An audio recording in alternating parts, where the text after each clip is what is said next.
Flooring is finished.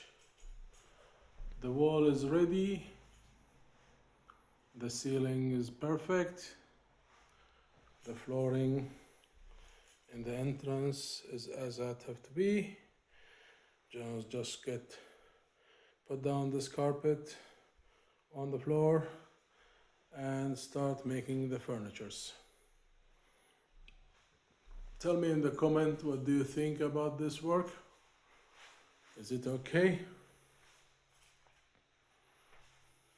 Everything is in place, perfect, sealed, closed, and the floor is 100%. There is no any wiggle in it.